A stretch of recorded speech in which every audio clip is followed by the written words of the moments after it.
desire to exert control over others. This has led to an ongoing debate about the responsibility of individuals who commit crimes under the influence of mental illness. In Dahmer's case, his mental state was extensively examined during the trial.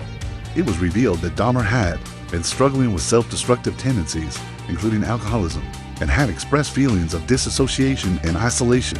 His obsession with death and his compulsive need to preserve the bodies of his victims raised questions about how much control he actually had over his actions. The court eventually accepted the guilty but insane plea, which meant Dahmer would serve his sentence in a maximum security mental facility.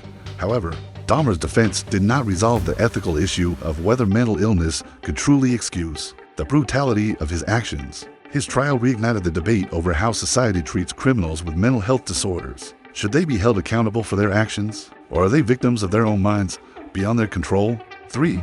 The role of the media in Dahmer's and Family Dahmer's case, like many high-profile crimes, became a media spectacle.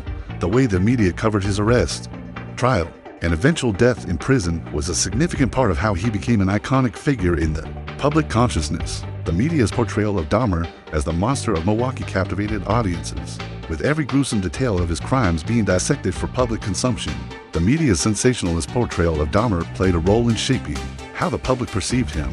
The press constantly referred to him as a monster or cannibal, amplifying the horror of his crimes and reducing his humanity to that of a monstrous figure. This media frenzy contributed to the dehumanization of Dahmer, presenting him as more of a psychopath than a human being.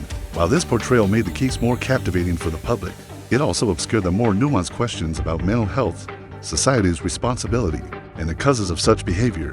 But while Dahmer's crimes were beyond horrific, the question remains: did the media's sensationalism help or hinder the public's understanding of what led Dahmer to commit such acts? The over-the-top coverage of his crimes may have fed into society's fascination with evil, while overshadowing the deeper social and psychological factors at play. It's easy to focus on the shocking aspects of his crimes, but doing so prevents us from having a meaningful conversation about the root causes of his actions. For the impact on the LGBTQ+ community, another often overlooked aspect of Jeffrey Dahmer's crimes is their impact on the LGBTQ+ community. Many of Dahmer's victims were gay men or individuals who were marginalized in society.